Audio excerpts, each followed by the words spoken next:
8 साल बिझनेस जगासाठी घडामोडींचं ठरलं। बेलआउट आणि क्रेडिट क्रंच हे दोन शब्द या वर्षात सगळ्यांच्याच तोंडी आले। तोटा आणि दिवाळखोरी जाहीर करणाऱ्या कंपन्यांची संख्या दिवसेंदिवस वाढतच गेली। जग आर्थिक मंदीत सापडले हे स्वीकारणं सुरुवातीला सगळ्यांसाठीच कठीण गेलं। या सगळ्याची सुरुवात झाली अमेरिकेपासून।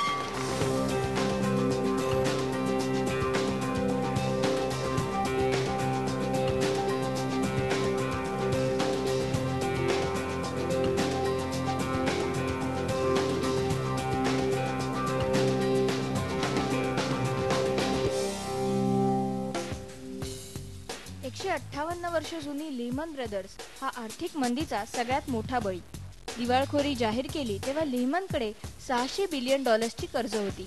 या दिवाळखोरीमुळे भारतीय कंपन्यांना 2000 कोटींचा तोटा झाला, तर ICICI बँकेला $50 दशलक्ष नुकसान झालं। लेमनच्या भारतातल्या 2500 कर्मचाऱ्यांची नोकरी गेली। वॉशिंग्टन म्युच्युअल ही दिवाळखोरीत जाणारी सगळ्यात मोठी अमेरिकन बँक ठरली, तर कोसळणाऱ्या शेअर्सकडे पाहत मेरिल लिंचने बँक ऑफ अमेरिकेचा सहारा घेतला। मेरिल लिंचची भारतातल्या 600 कंपन्यांमध्ये गुंतवणूक आहे, तर त्यांचे भारतात कर्मचारीही आहेत। या सगळ्या पाठोपाठ AIGने दिवाळखोरी जाहीर केली।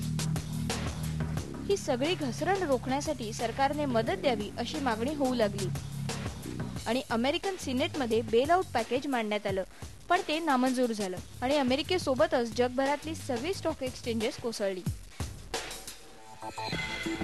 दुसऱ्यांदा मात्र हे $700 अब्ज पॅकेज मंजूर झालं। पहिल्या टप्प्यात यातले $350 बिलियन अमेरिकन बँक्स, इन्शुरन्स कंपन्यांना देण्यात आले। त्यानंतर पुन्हा एकदा $800 अब्ज दुसरं बेलआउट पॅकेज देण्यात आलं। पण अमेरिकेतल्या डेट्रॉइट मधला ऑटो सेक्टर मात्र या वर्षात पुरता अडचणीत आला। अमेरिकेतल्या GM, फोर्ड सारख्या कंपन्यांची स्थिती वाईट झाली। जर आपल्याला मदत मिळाली नाही तर कंपनी चालवण्यापुरतेही पैसे आपल्याकडे उरणार नसल्याचं या कंपन्यांनी जाहीर केलं। शेवटी अमेरिकन सरकारने $13.4 बिलियन मदत पॅकेज जाहीर केलं। यात जनरल मोटर्सला $9.4 बिलियन तर क्रायस्लरला $4 बिलियन मिळतील। जपानमध्येही टोयोटा मोटर्सला आपल्या 75 वर्षांच्या काळात पहिल्यांदा तोटा झालाय, तोही $2.25 अब्ज। मंदीचा हा परिणाम भारतीय ऑटो क्षेत्रावरही पाहायला मिळाला। मारुती सुझुकीने भारतातल्या वास्तव्याची 25 वर्ष पूर्ण केली खरी, पण या वर्षात वाहनांची विक्री मात्र झपाट्याने कमी झाली। कंपन्यांचा खर्च वाढतोय आणि म्हणूनच टाटा मोटर्स सारख्या कंपन्यांनीही आपले पंतनगर, पिंपरीचे प्लांट महिन्याला 6 दिवस बंद ठेवायला सुरुवात केली आहे। कॉस्ट कटिंगचे हे प्रयत्न सगळ्याच क्षेत्रातल्या कंपन्यांनी सुरू केले। महागलेल्या क्रूड तेलाचा सगळ्यात मोठा फटका बसला तो एव्हिएशन सेक्टरला। एकीकडे एअर टर्बाइन फ्युएल म्हणजेच ATF महाग झालं, तर दुसरीकडे विमानांची तिकीटं महाग झाली। महागाई वाढल्याने पर्यटकांची संख्या कमी झाली।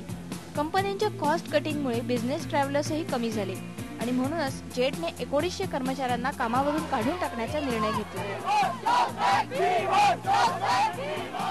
कोणत्याही नोटिशीशिवाय या कर्मचाऱ्यांना काढून टाकण्यात आलं आणि त्यावरून गदारोळ झाला। शेवटी राजकीय दबावापुढे झुकत नरेश गोयल यांना आपला निर्णय मागे घ्यावा लागला। नोकऱ्यांवरती गदा येणार असं वाटत असतानाच काही भारतीय कंपन्यांनी मात्र आशेचा किरण दाखवलेला आहे। 2009 मध्ये भारतामध्ये सगळ्यात जास्त नोकऱ्या उपलब्ध असतील असं मॅनपॉवर कंपनीने केलेल्या एका सर्वेचं म्हणणं आहे।